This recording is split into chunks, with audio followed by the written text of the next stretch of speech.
자료는 제가 조금 이따 드릴 거예요. 수강 평일날 하다가 제가 시간이 안 돼가지고 토요일로 옮겼는데 총 10과목이에요. 강의는 총 10과목. 그래서 공부할 게 되게 많아요.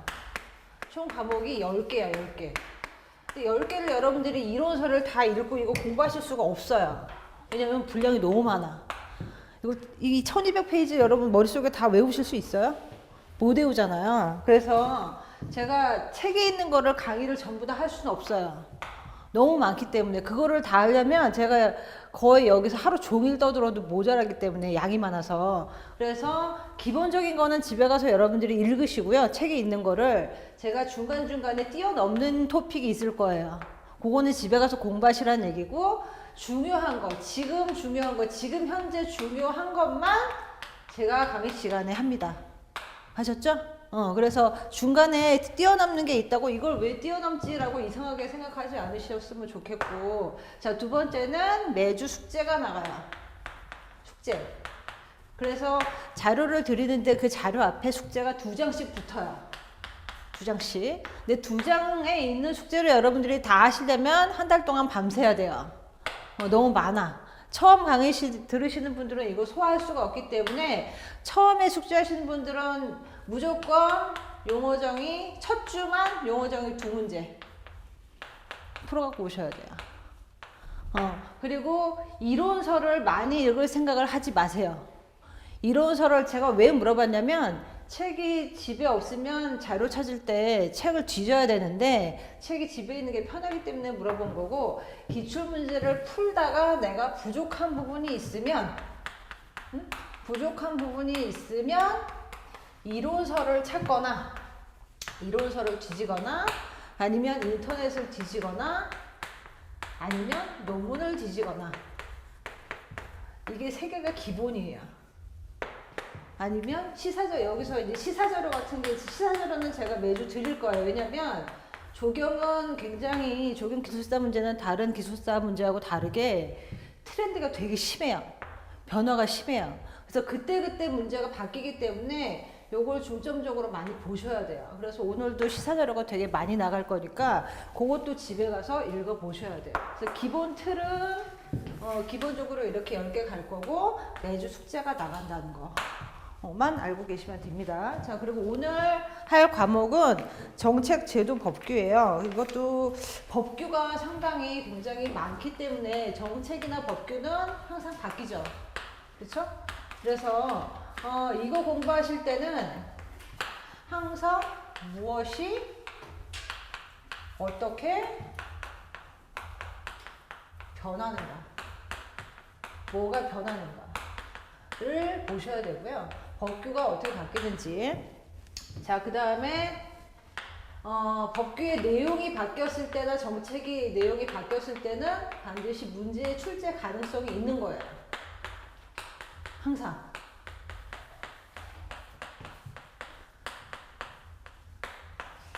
자, 그리고 법규 숙제나 정책에 관한 걸 숙제를 해오실 때는 양이 너무 많아요. 이게 양이 많기 때문에 만약에 문제가 뭐 용어정의 한 문제를 이제 쓰더라도 양이 많기 때문에 여러분들이 최대한 축약하는 연습을 하셔야 돼요.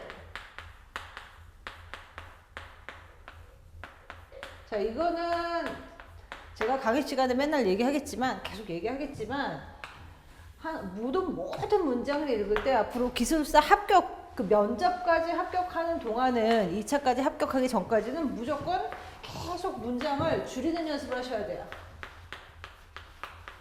짧게 안 쓰면 쓸 수가 없어요. 자, 용어정, 그 논술하고 용어정의 답안지 쓰는 법 아시는 분? 아세요? 그거 어떻게 알았어요? 인터넷으로 뒤졌어? 응? 옛날에? 옛날이 언제야? 몇 년 전에? 그거 시사자료하고 숙제에 있는 거랑 같이 두 부씩 들으시면 돼요. 네. 자, 일단은 요새는 용어정의가 한 페이지만 쓰시면 돼요. 용어정의는 분량이. 그러니까 한 페이지는 22줄이에요. 22줄.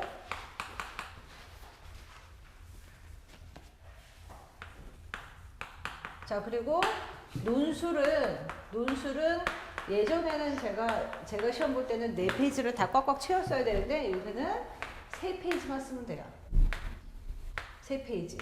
근데 3페이지를 쓰되 얘는 논술이잖아. 그래서 형식을 항상 서론, 본론, 결론으로 맞춰야 돼요. 그래서 서론을 내가 얼마나 쓸 건지, 본론을 내가 분량은 어느 정도 쓸 건지, 결론은 어느 정도 쓸 건지 정하고 숙제를 하셔야 돼요. 정하고 시험 보러 가셔야 돼요. 그래서 지금부터 여러분들한테 숙제를 내드리는 거는 이 틀을 맞추는 연습을 하기 위해서 계속 숙제를 내드리고 제가 검토를 할 거예요. 숙제를 해오시면 그 다음 주에 계속 체크를 해서 뭐가 문제가 있는지를 여러분들이 장점이 뭐고 단점이 뭐가 있는지를 계속 체크를 해서 알려드릴 거니까 절대로 빼지 말 거는 강의 시간에 다음에 와서 강의 듣는 게 중요한 게 아니고요. 뭐 해야 돼? 숙제 외우는 거. 숙제 빼시면 안 돼요. 그러니까 최소한 아무리 못하더라도 용어 정의 2문제는 해오시라는 거예요. 오늘은 첫 주 강의니까 용어 정의 다음 주 숙제는 용어 정의 2문제인데 그 다음 주는 추석이라서 그 다음 주 강의는 쉬어요. 추석 전주는 쉬기 때문에 숙제를 많이 해오셔야 돼요. 그러니까 일단은 이거는 강의를 듣는다고 끝나는 게 아니고요. 무조건 쓰셔야 돼요. 무조건 쓰는 연습을 해야 돼요. 안 쓰면 머릿속에 들어가지도 않고 시험장에 가서 남들 옆에서 시험 보는 거 글씨 쓰는 소리만 듣다가 그냥 나와야 돼요. 그래서 무조건 숙제는 빼지 말 것. 강의는 빼더라도 강의를 빠지면 숙제는 2배 해오셔야 돼요. 응? 숙제가 여러분들 합격을 결정을 해요. 어제 그 106회 때 116회 합격자를 발표를 했잖아요. 그래서 어제도 붙었어요. 제가 가르친 사람이. 근데 딱 1년 걸렸어요. 9월 23일 날 강의 듣고 어제 최종 합격했다고 문자를 받았으니까 그래서 빨리 합격하면 6개월. 조금 늦게 합격하면 1년 걸려요. 1년. 그러니까 1년 공부하라는 얘기가 아니고, 시험 몇 번이야, 1년에. 1년이 시험 몇 번이에요. 2번 있을 때도 있고, 1번 있을 때도 있잖아요. 여기 맞춰서 여러분들이 패턴을 조절을 하셔야 돼요. 근데 일단은 내가 실력이 아무것도 없으니까 답안지를 어떻게 쓰는 건지 알려면 뭐 해야 된다? 숙제 해오셔야 되고, 오늘 제가 드린 자료를 잠깐 보세요. 여기 앞에 숙제 있는 거, 국가기술자격검정 시험 문제라고 써 있는 거 있죠? 요게 지금 시험 때 가면 요 형식 그대로 출제가 돼요. 요런 형식 그대로. 그래서 여기 숙제가 용어, 13문제 있는 거는 용어정이고, 밑에 논술이 있는 거는 논술 문제, 이런 식으로 이제 출제가 됩니다. 그래서 앞뒤로 2장인데, 이거를 다 해오실 수가 없으니까, 기본적으로 다음 주는 2문제만 해오시면 되고요. 자, 뒤에 보시면은 필기도구 종류가 있죠. 어떤 걸 선택해야 되는지 이거 다 읽어보시고 본인들의 글씨체가 나쁘면 바꿔야 돼요. 왜냐면 기술사는 형식을 보고 뽑는 거기 때문에 형식을 먼저 보고 내용은 나중에 봐요. 답안지가 제대로 형식에 맞게 정리가 안 돼 있으면 안 읽어요. 그래서 굉장히 답안지가 깨끗하고 정리가 잘 돼 있어야 돼요. 답안지 정리가 잘 돼 있다, 공부가 다 돼 있다라고 보는 거예요. 그래서 내용이 아무리 좋아도 형식에 안 맞으면 채점하시는 분들이 안 읽어요. 왜냐면 한 번 볼 때 아무리 적게 봐도 한 200명 정도 보거든요. 200명 중에서 내가 이번에 10명 뽑는다 그러면 190명을 떨어뜨려야 되잖아요. 그죠? 190개의 답안지가 나가야 되는 거예요. 그래서 얘는 붙여주려고 하는 시험이 아니고 200명의 답안지를 다 보고 190명을 떨어뜨리려고 노력해요. 채점관들이. 그죠? 그러면 뭐 보겠어요? 내 답안지에서 떨어뜨릴 만한 요소가 뭐가 있는지를 계속 찾아요. 붙여주려고 하는 시험이 아니에요. 그래서 절대 제가 그 숙제 체크할 때 하지 말라는 게 있어요. 하지 말라는 걸 하면 안 돼요. 떨어져요. 바로 떨어지기 때문에 여러분들이 숙제를 해오셔야 어느 정도 실력이 있는지를 제가 파악을 할 수가 있으니까 무조건 오늘 집에 가서 강의 복습도 해야 되지만 숙제부터 하시고, 자, 그 다음에 시험 전 준비사항 보시면 필기도구 종류가 있죠. 본인의 글씨체가 작은지 큰지에 따라서 필기도구가 달라야 돼요. 글씨가 가늘고 작다면 필기도구가 조금 굵어야 되고요. 글씨가 크고 시원시원하다 그러면 시원시원한데 필기도구가 그 펜이 너무 굵으면 너무 답안지가 산만해 보여요. 그래서 일단은 여러분들은 처음에는 답안지를 디자인을 이쁘게 하는 방법을 배워야 돼요. 이쁘게. 요걸 해야 돼요. 내가 표를 어디다 집어넣고 그림은 어느 위치에다 그리고 단어는 몇 개를 쓰고 이거를 다 디자인하는 거를 숙제할 때 연습을 하셔야 돼요. 그래서 나는 공부를 해서 합격하는 게 아니고요. 기술사는 이거 숙제 연습을 하다가 합격하는 거예요. 하다가. 공부를 다 해갖고 100% 내가 이 내용을 다 안다고 해서 합격하는 사람은 아무도 없어요.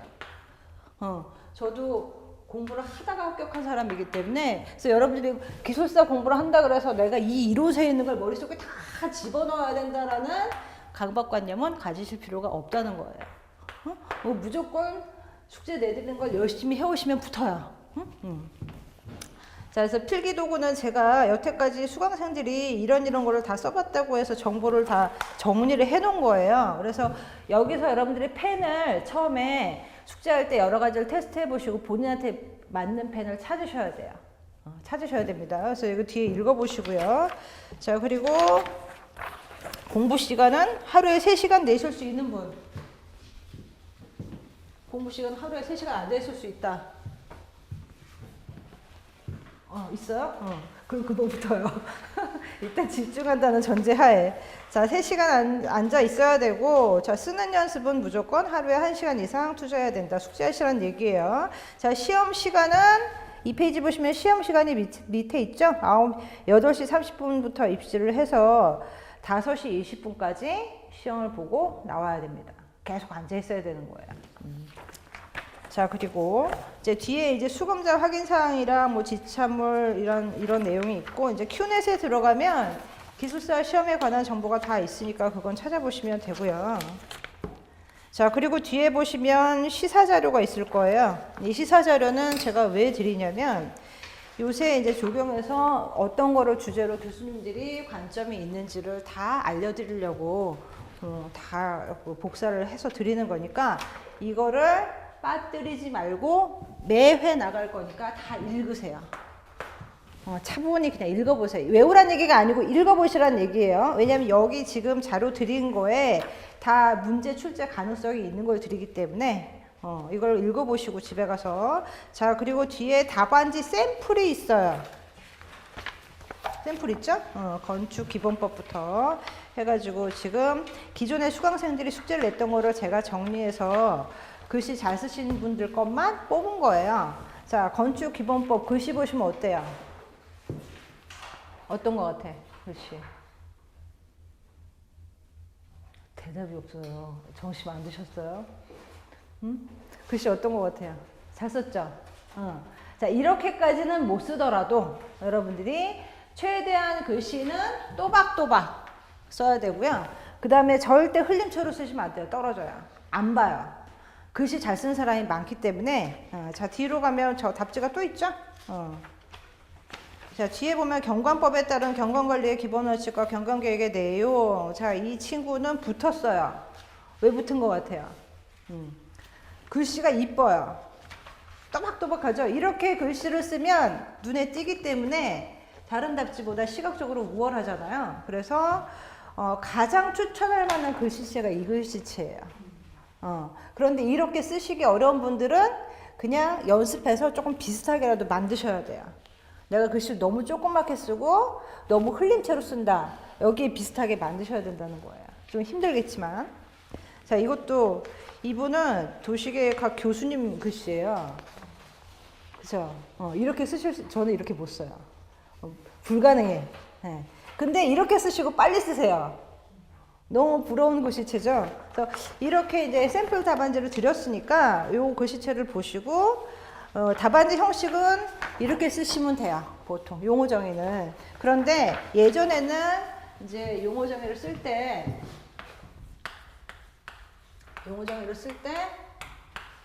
이제 개요를 쓰고 보통 6줄을 썼어요. 1번 2줄, 2번 2줄, 3번 2줄.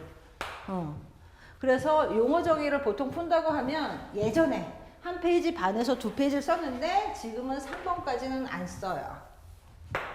예전에는 6페이지 썼단 말이에요. 근데 지금은 용어 정의를 22줄 딱 한 페이지에서 끝내야 되기 때문에 한 페이지 반까지 쓰실 필요가 없어요. 내가 정확하게 답을 쓴다면. 그래서 용어 정의는 무조건 개요는 첫 번째 줄 2줄, 2번 2줄에서 4줄로 끝내는 거에 연습을 하셔야 됩니다. 자, 나머지 밑에 줄은 전부 다 로마자 2번을 붙여서 본문으로, 용어 정의 본문으로 들어가요. 그래서 22줄에서 여기서 끝내는 거예요. 한 페이지에서. 자, 그 다음에 논술은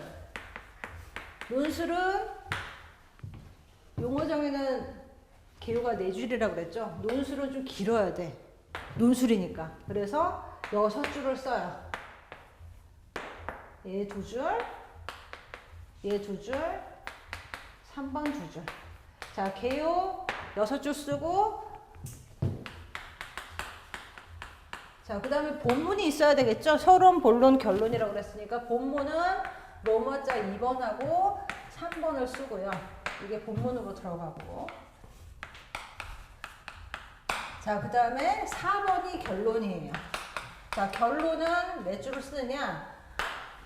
논술 문제에 따라서 2줄로 끝날 때도 있고 3줄로 끝날 때도 있고 4줄로 끝날 때도 있어요.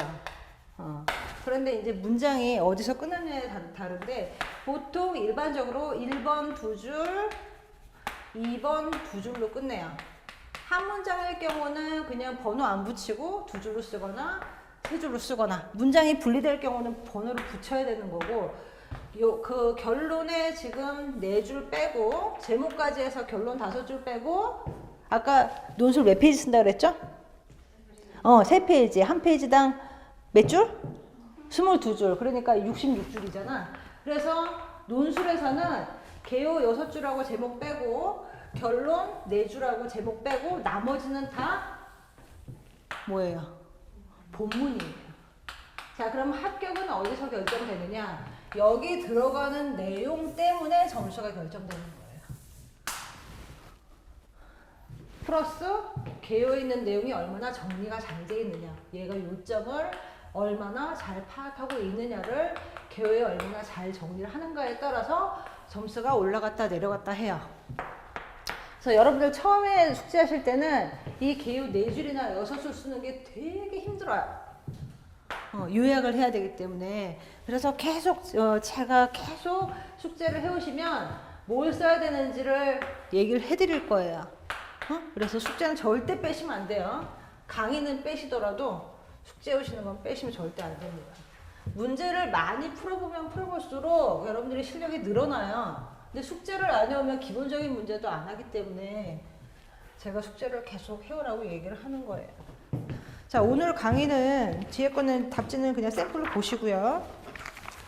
자, 오늘 강의는 환경정책 제도죠. 조금 어려워요. 자, 어려운데 이제 기본적인 것부터 오늘 좀 시작을 하도록 하겠습니다.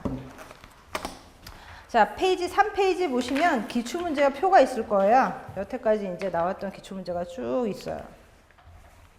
법도 있고, 정책도 있고, 여러 가지가 있죠. 쭉 읽어보시면 돼요. 자, 읽어보시고 기출문제가 이런 게 있구나 한번 읽어보시고, 이제 숙제하시면서 이 문제들을 하나하나 보면 되는 거예요. 자, 12페이지 피세요. 자, 01번 환경관리에 있어서 지속가능성의 개념 및 유형과 이론이라고 돼 있죠. 자, 지속가능성이라고 하는 거 여러분들 개념 이 용어를 들어보셨어요?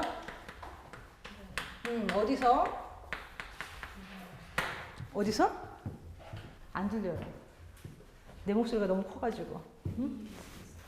ESSD 맞아요. 왜 이렇게 자신이 없어? 아는데.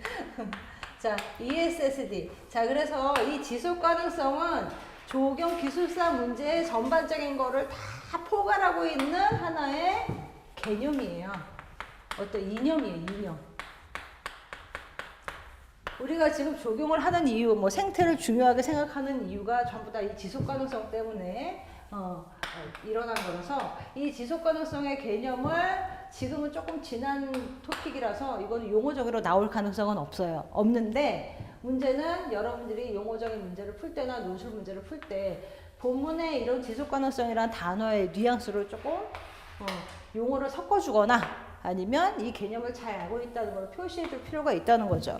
일단은 지속 가능성의 개념을 좀 보시면 기호보시면 나오죠? 지속 가능성은 장기적인 관점에서 볼 때 생물 다양성의 감소를 유발하지 않는 행위이다. 자, 그래서 항상 개요 1번 숙제를 하실 때 개요 1번은 뭐가 들어가야 되냐면 정의가 들어가야 돼요. 내가 받은 문제에 대한 정의 또는 개념을 항상 1번에 쓰는데 1번 논술이든 용어정의든 1번에 쓰는데 문장의 형식은 어때야 되냐면 무조건 A는 B다.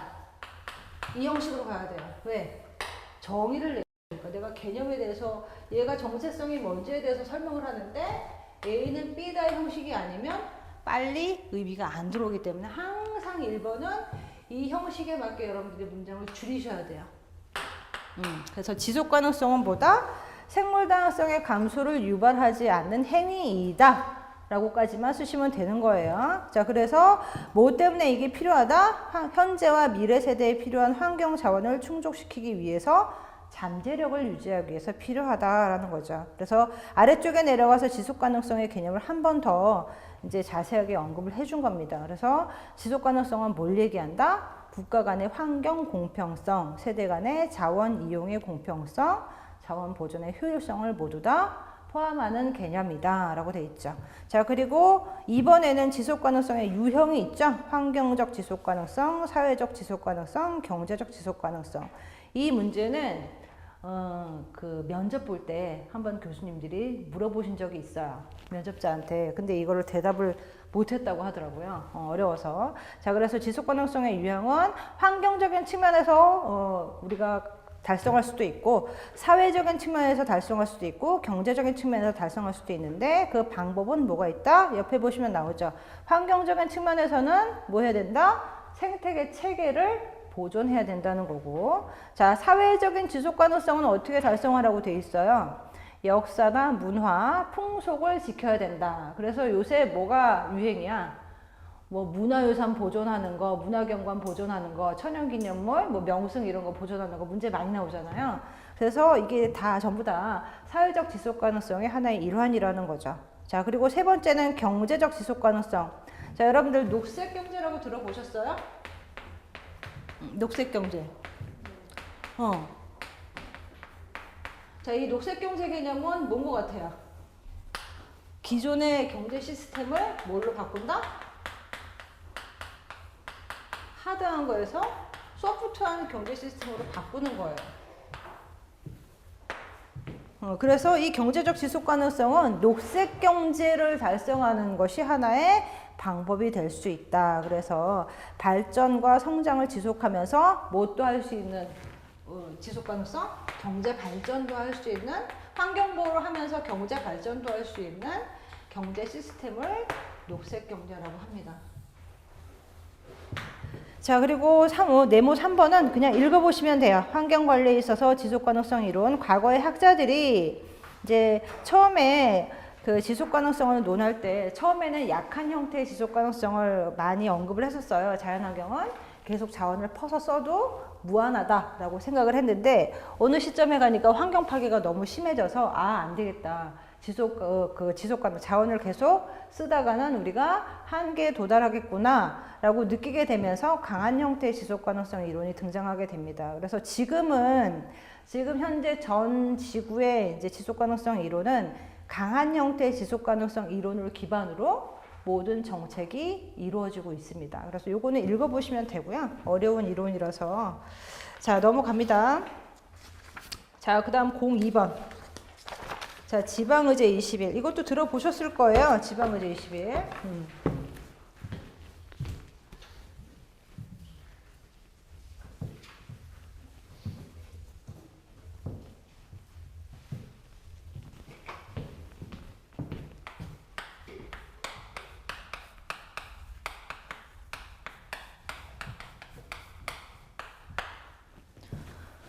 자, 지방의제 21은 체계를 먼저 좀 아셔야 돼요. 자, 개요 보시면 자, 1992년 브라질 리우에서 열린 무슨 회의? 환경과 개발에 관한 국제연합회의에서 지속가능한 개발의 실천 지침으로 의제 21을 채택했다라고 나오죠. 자, 이게 뭐냐면 지속가능성이라고 지속가능한 발전, 아까 얘기했던 지속가능한 발전이 여러분 지속 가능한 발전의 그 발전을 손으로 잡을 수가 있나요? 자, 이건 정말 추상적인 개념이에요. 그쵸? 그쵸?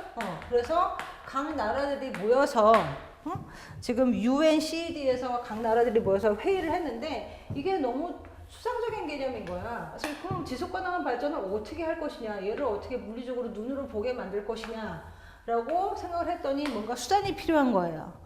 그래서 수단을 뭘로 채택을 했다? 지방의제 21이라는 수단을 채택을 합니다. 수단으로 의제 21. 그래서 이 의제 21은 뭘 얘기하는 거냐면 이 지속가능한 발전을 구체적으로 실현시킬 실천 전략을 얘기해요. 실천 전략. 그래서 우리가 뭐 그 국가 환경 종합 계획을 만든다든지 국토 개발 계획을 만든다든지 이런 일련의 계획들도 전부 다 의제 21에 들어가고요. 지방 차원에서 무슨 환경 정책을 한다든지 이런 것도 전부 다 의제 21에 들어갑니다. 그래서 이 의제 21을 두는데 각 나라별로 뭔가 조치가 또 필요하잖아요. 그래서 의제 21을 두는데 그 밑에 국가 의제 20이라고 그다음에 지방 의제 21을 둬라라고 문서로 명시를 합니다. 그래서 여러분들이 그 국토교통부 홈페이지 들어가시거나 아니면 여러분들이 사시는 자치구의 홈페이지 들어가면은 국가의제 21에 대한 설명이나 지방의제 21에 대한 설명이 다 나와 있어요. 그래서 지금은 예전에는 우리가 어떤 그 정책을 하거나 그 정치를 할 때 위에서 아래쪽으로 어떤 위에서 정책 방향을 결정을 해가지고 아래까지 이제 다 도달되게 해서 나라를 바꾼 거예요. 뭐 국민들을 잘 살게 하거나 이런 식으로 이제 탑다운식으로 했단 말이에요. 예전에는. 그러니까 예를 들어 새마을운동 같은 거는 대표적인 탑다운 형식의 국가 발전 운동이잖아. 근데 지금은 그렇게 못해요. 왜 못하냐면 사회가 너무 복잡해졌어. 사회가 복잡해진 가장 기본적인 이유는 뭐겠어요? 인구가 너무 많아졌잖아. 자, 인구가 많아지면 여러 가지 문제들이 생겨요. 근데 이 문제들을 예전처럼 위에서 한 사람의 정책을 결정해가지고 이렇게 해라 해가지고 해결할 수가 없단 말이야. 너무 복잡하고 네트워크화 돼 있기 때문에. 그래서 지금은 모든 사회 문제나 모든 정책을 다 어디서 밑에서부터 해요. 그래서 이걸 뭐라고 해? 탑다운 반대말은 크게 바텀 업식이라고 하죠. 그래서 하향식이 아니고요. 탑다운은 하향식이고 상향식이잖아. 상향식. 그래서 요새는 지역의 발전 또는 국가의 발전을 다 어디서부터 해야 돼? 지역의 주민들이 모두 다 해결하는 방식으로 하잖아요. 그래서 지방의제 21은 모든 국가의 정책이나 모든 사회활동 뭐 이런 여러 가지 체계들을 전부 다 지방을 위주로 해가지고 올라간다. 그래서 지속가능한 발전도 뭘 기반으로 해야 된다? 이 추상적인 개념을 우리가 뭐부터 해야 된다고? 지방에서부터, 국가에서부터 우리가 지속가능성을 달성하려고 노력을 해야 이게 달성된다고 보는 관점이에요. 이해되세요? 자, 그래서 이 지방의제 21이 가장 최소 단위이기 때문에 바텀업식의 정책을 실현하려면 지방의제 21이 중심이 돼야 돼서 항상 요새 나오는 모든 문화 정책이나 예술 정책이나 아니면 사회 정책이 다 어떤 식? 상향식으로 만들어집니다. 하향식으로 절대 아니에요. 그래서 상향식이기 때문에 항상 모든 활동에 자치체. 우리는 뭐라고 해? 자치체. 일본은 자치체라고 하고요. 우리나라는 지방? 요새 이름이 바뀌지 않았나? 요새? 지방정부? 지방정부라고 하고 지방자치제라고 해서 여기서 모든 일을 다 만들어서 국가가 통합해서 외국에다 보고하는 식으로 가죠. 그죠? 그래서 모든 조경에서 기술사 시험 문제에 나오는 것도 이 지역에서 할 수 있는 일을 내 주변의 지역에서 할 수 있는 일을 기반으로 다 출제가 됩니다. 모든 것이 다 지역 중심이에요. 이 지방의제 21의 성격은 이겁니다. 지역 중심. 모든 정책이나 사회가 지역 중심으로 돌아간다라는 얘기예요. 자, 이해되세요? 그래서 자, 지방의제 21을 밑에 내려가면은 지향하는 측면이 나와요. 책에. 자, 지방의제 21의 어떤 추구하고 있는 가치나 성격을 설명하고 있는 것인데, 자, 지속 가능한 개발은 당연히 들어가겠죠. 왜? 지방의제 21이 누구 자식이야? 응? 그새 까먹었어? 지속 가능한 발전의 자식이 지방의제 21이잖아요. 그죠? 그래서 지속 가능한 개발 성격으로 발전을 시켜야 된다는 거고, 자, 두 번째는 파트너십은 모든 지역사회 구성원이 내가 살고 있는 지역의 문제를 해결하기 위해서, 어떤 이슈를 해결하기 위해서 한 사람 개인이 움직이는 게 아니라 지역사회 모든 구성원이 평등한 관계를 갖고 평등한 위치에서 관계망을 형성하는 걸 기반으로 합니다. 그래서 파트너십. 자, 파트너십을 한국말로 번역을 하면 뭐라고 해야 돼? 파트너십을 그냥 쓰긴 했는데 한국말로 번역하면 무슨 뜻이 될까요? 파트너십. 탐욕? 협력? 협력도 괜찮아.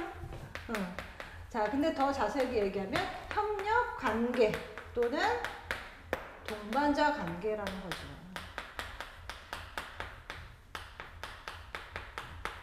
협력 관계, 동반자 관계. 그래서 모든 정책, 적용도 마찬가지예요. 협력 관계, 동반자 관계의 그 가치관을 가지고 지금 적용을 하고 있는 시대란 말이에요. 내가 설계를 혼자 잘해가지고 적용 구간을 잘 만들 수 있는 시대가 아니란 얘기예요. 무슨 얘기인지 아시겠죠?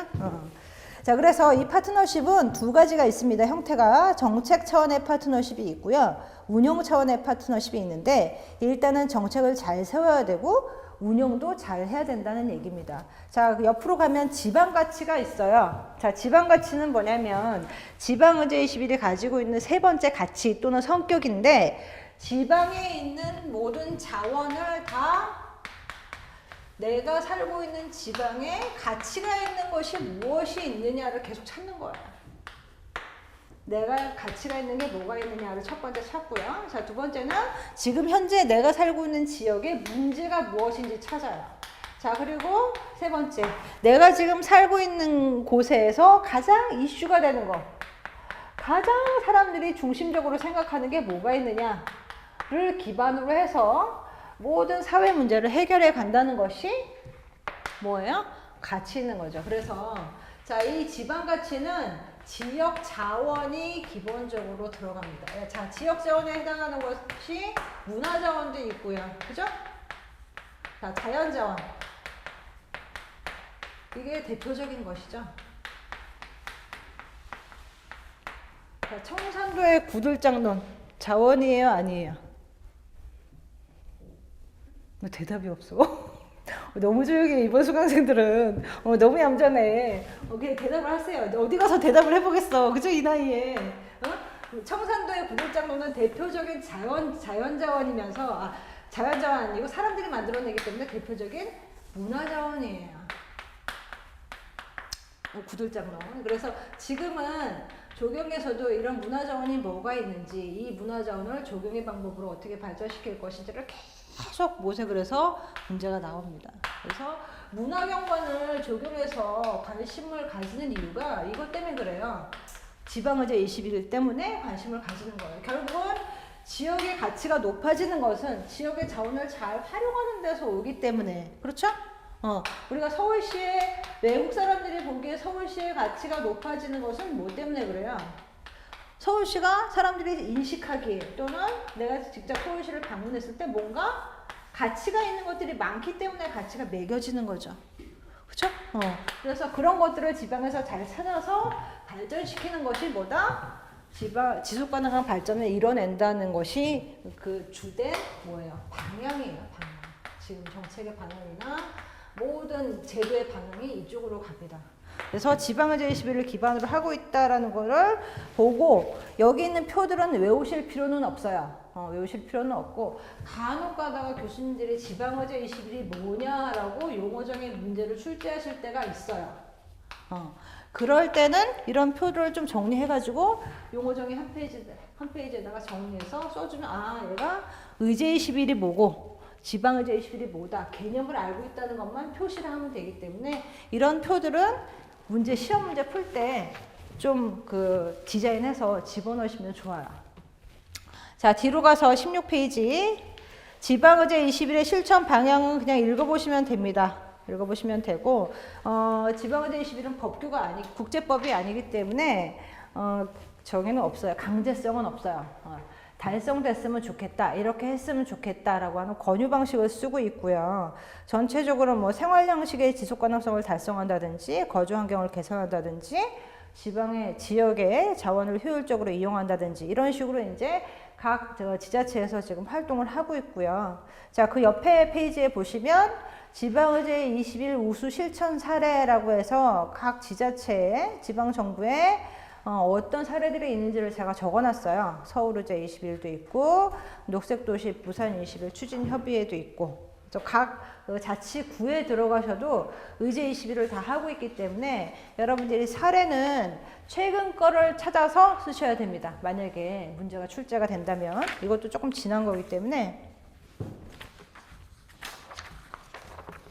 자, 그 다음 03번 자, 거버넌스 매우 중요합니다. 매우 별표 5개 치세요.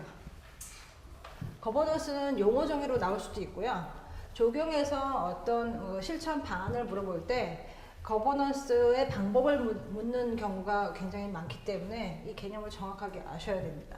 자, 이 거버넌스 개념도 어디서 온 거냐면 의제 21에서 온 거예요. 다 연결이 돼 있습니다. 자, 거버넌스 들어보신 분? 안 들었어? 금시 초문이야? 라펜트 봐요? 응? 라펜트 홈페이지 안 들어가 봐? 적용한 사람 맞아? 응? 라펜트는 아니 들어가 봐야지. 응? 거버넌스 거버넌스 전번 수강생들은 알던데 여기 너무 일을 열심히 했구나. 자, 거버넌스는 아까 제가 지방의제 21에서 뭐가 있었죠? 지방의제 21에 세 가지 가치. 첫 번째는 ESSD고 두 번째는 파트너십이고 세 번째는 지방가치라고 그랬죠? 파트너십하고 연계가 되어 있는 개념입니다. 자, 이 파트너십에서 나온 개념이에요. 자, 그런데 이 파트너십이 아까 뭐 한다 그랬어? 어떻게 한다 그랬어? 지역사회의 모든 구성원들이 동등한 위치에서 의견 개진을 한다라고 했죠. 그 동등한 위치를 가지는 모든 구성원의 네트워크 체계를 거버넌스라고 합니다.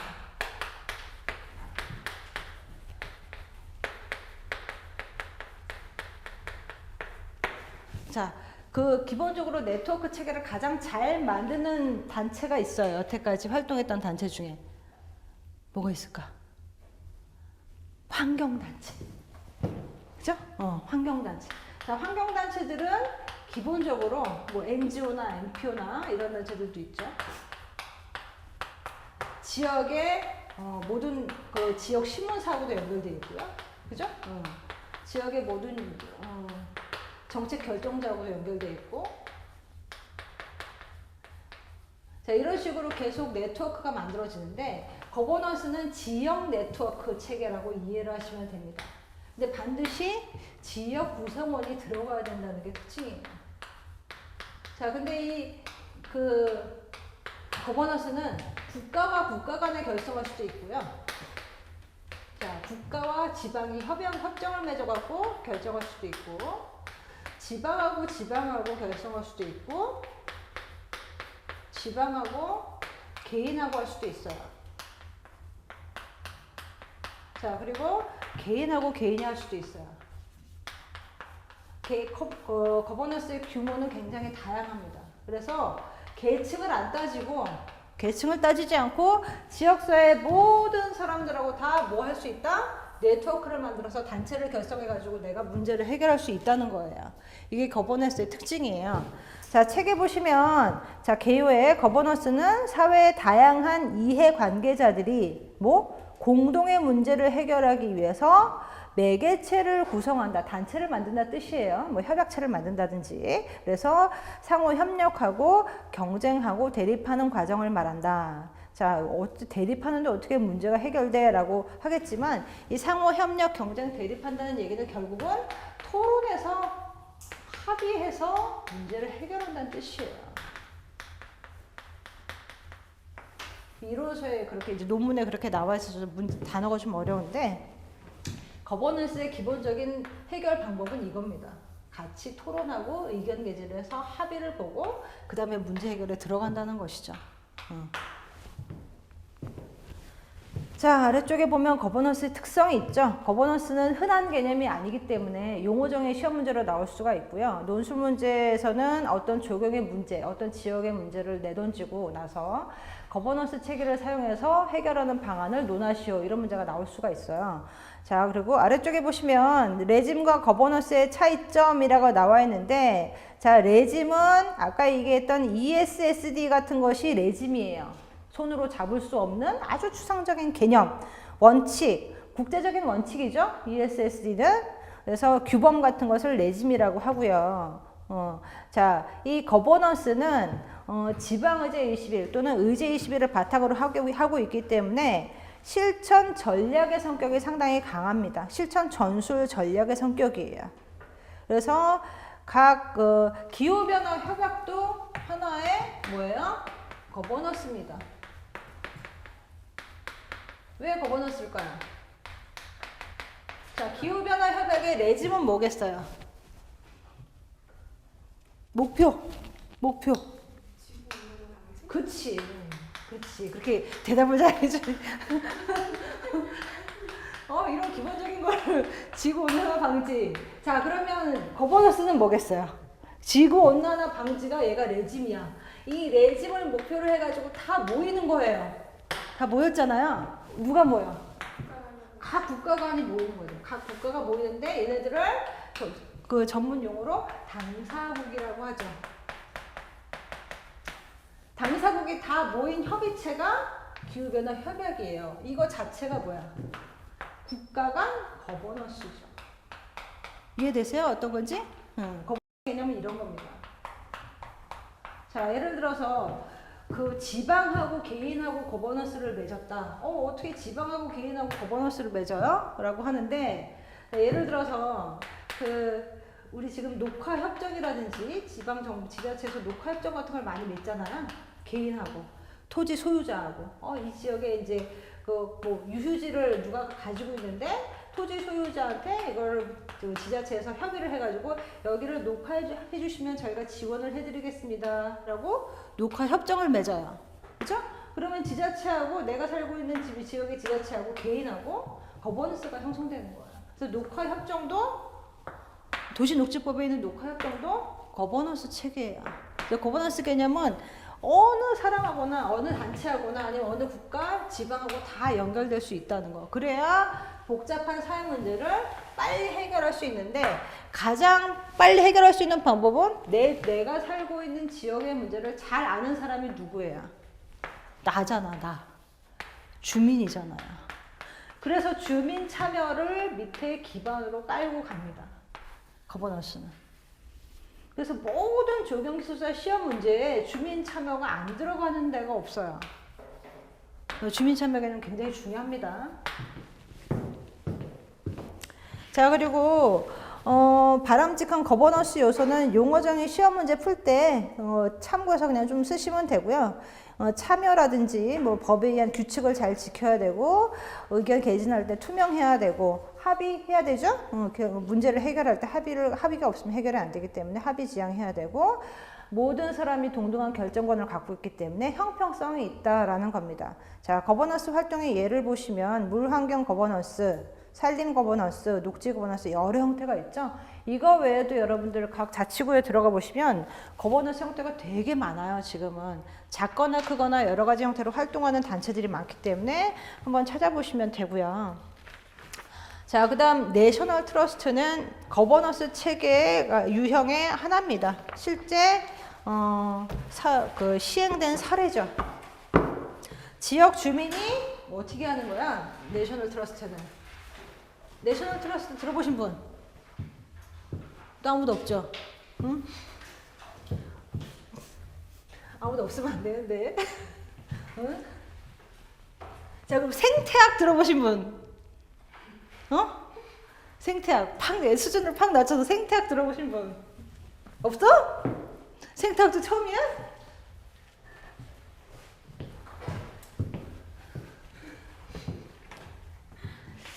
자, 내셔널 트러스트는 지역 주민하고요.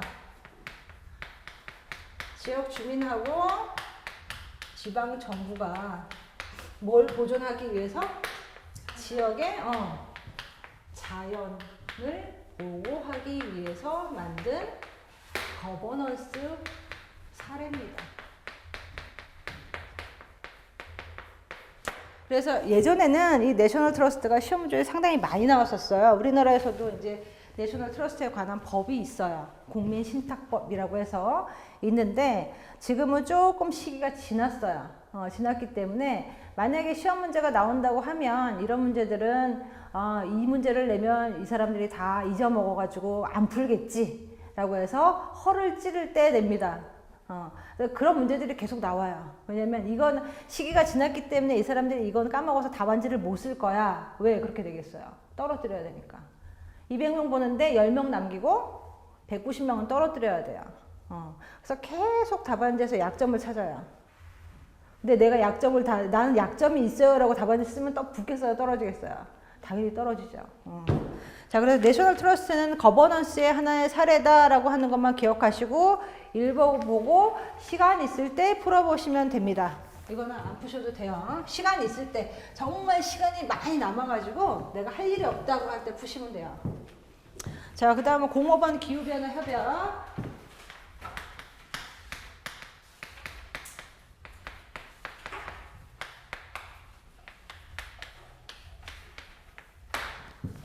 자, 이 기후변화 협약은 적용해서 조금 제가 볼 때는 강의를 하긴 하지만 아킬레스건 같은 거예요. 안 할 수도 없고 할 수도 없고 출제가 될 것 같은데 안 될 것 같은데 될 때도 있고 그래서 아까 얘기했죠? 기후변화 협약은 뭐다? 국가 간 거버넌스라고 했어요. 뭘 목표로 기후온난화 방지를 목적으로 한다. 그래서 전체적으로 기후변화 협약도 서류가 만들어지는데요. 그 서류가 23페이지에 있는 형식대로 만들어집니다. 자, 목적, 원칙, 의무사항, 기구 및 제도 식으로 해서 이런 식으로 들어간다라고 하는 거고, 여태까지 이제 인터넷이나 여러 가지 이제 매체에서 가장 많이 언급됐던 것은 의무사항에 관한 내용이에요. 공통 의무사항과 특정 의무사항이 가장 많이 언급됐었습니다. 자, 이 기후변화 협약도 구조도가 있어요. 그래서 메모는 하지 마시고 그냥 보세요. 자, 기후변화 협약이 맨 위에 있고, 자, 그리고 이 기후변화 협약이 하나의 기후변화라고 하는 매짐을 목적으로 모인 거기 때문에 그럼 기후변화를 우리가 어떻게 방지할 것인가 실천 전략이 필요하잖아요. 그렇죠? 자, 이 실천 전략으로 채택을 한 것이 교토 의정서입니다. 의정서. 자, 그리고 이제 교토 의정서 밑에 각 나라들이, 각 당사국들이 매년 12월, 11월에 모여가지고 회의를 한 결과가 나와요. 회의 결과. 매년 회의 결과가 있고요. 이 회의 결과에 따라서 각 국가의 환경 정책이 정해집니다. 자, 환경 정책이 정해지면 각 나라에서 뭐 하겠어요? 시행해야지 정책을. 어떻게? 뭘로? 그치. 정책을 바꾸고 법규를 새로 제정하거나 개정하겠죠. 자, 법규를 하고 나면 밑에 이제 뭐 지침일이 나오겠죠. 훈령이 나오고 고시하는 게 나오고. 그죠?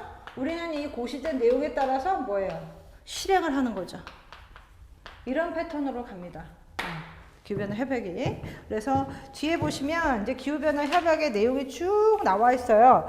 기후변화 협약이 만들어지고 나서 매년 회의가 일어나는데, 매년 회의를 여는데 그 회의 결과를 순차적으로 정리해 놓은 것이 지금 25페이지까지 쭉 정리되어 있는 거고요.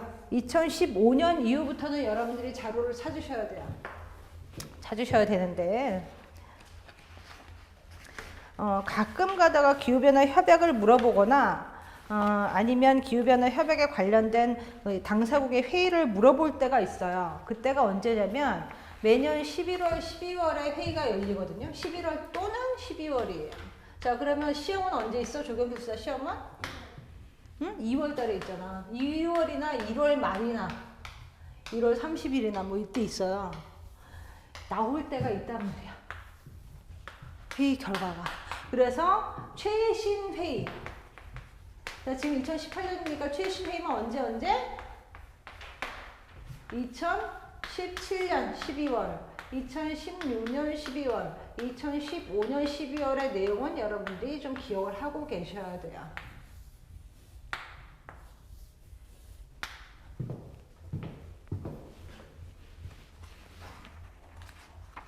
그래서 2015년에는 파리에서 회의가 열렸고 2016년에는 마라케시에서 회의가 열렸고 2017년 작년에는 독일 본에서 회의가 열렸어요. 그래서 이 회의 내용은 여러분들이 찾아서 용어정의 시험 문제에 쓸 수 있도록 짧게 정리를 해 놓으세요. 자, 독일 본 회의에서는 어떤 내용을 했었냐면 지금 그 개도국의 기후변화가 너무 심각하기 때문에 개도국의 기후변화를 방지하기 위해서 뭘 만들었다? 적응기금을 만들자라는 얘기가 나왔어요. 그래서 여러분들이 인터넷을 뒤지시거나 논문을 뒤지시거나 여러 가지 자료를 뒤질 때 회의 결과가 뭐냐만 보시면 돼요. 배경 보실 필요 없어요. 배경을 쓰라는 얘기가 아니라 조경기술사에서는 지금 현재 결과가 어떻게 나왔고 결론이 어떻게 됐느냐가 중요한 거지. 배경 그리고 저기 문제를 풀 때 저 기술사 답안지 제발 좀 연도 좀 쓰지 마세요. 연도 안 중요해요. 왜? 이미 일어난 일이잖아. 그죠? 이미 일어난 일이기 때문에 전국 78년도에 12월 28일에 뭐 했다 안 중요해. 내용이 중요한 거죠. 자, 그래서 그거는 찾아서 좀 정리를 해 놓으시면 되고요. 자, 06번이 뭐냐면 이제 기후변화 협약의 아까 실천 전략이 뭐라 그랬어? 교토 의정서라 그랬죠? 자, 그래서 교토 의정서는 일본 교토에서 열린 회의, 당사국 회의에서 채택한 하나의 내용이에요. 내용. 회의 내용입니다. 회의 내용, 회의 결과예요. 자, 그러면 이 회의 결과가 어땠느냐? 기후변화를 방지하기 위해서 우리가 실천 도구로서 3가지를 선택하겠다라고 천명을 했어요. 3가지 선택했어요. 그 3가지가 뭐냐? 자, 그 다음 페이지 넘겨보세요. 자, 보면은 중간에 위에 표가 하나 있고 중간에 표가 또 있죠? 교토 의정서에 규정된 유연성 체제라고 해서 교토 프로토콜이라고 돼 있죠. 공동이행제도, 청정개발체제, 탄소배출권 거래제도 3개가 있어요. 자, 공동이행제도는 선진국 간의 탄소 감축을 한 양을 선진국의 실적으로 인정하는 거고요. 그래서 동유럽 국가들, 소련이라든지 이런 러시아죠. 러시아 등에서 상당히 많이 이익을 본 제도고, 자, 청정개발 체제는 선진국이 개도국의 기술 개발이나 여러 가지 재정 지원을 통해서 온실가스를 감축한 것을 선진국의 실적으로 인정받는 제도입니다. 우리나라도 이 청정개발 체제를 많이 가동을 시켜서 이익을 많이 봤어요. 브라질도 그렇고. 그런데 지금은 조금 지났어요. 두 가지는.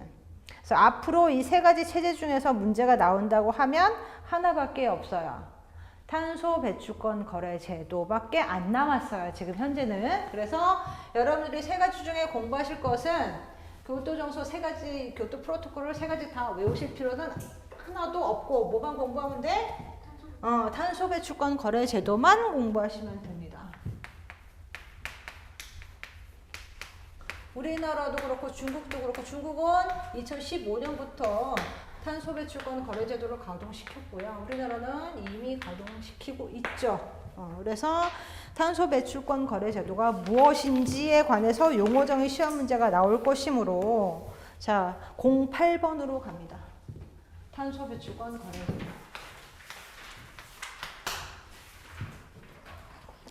자, 제가 지금까지 설명드린 거 다 이해는 되셨어요?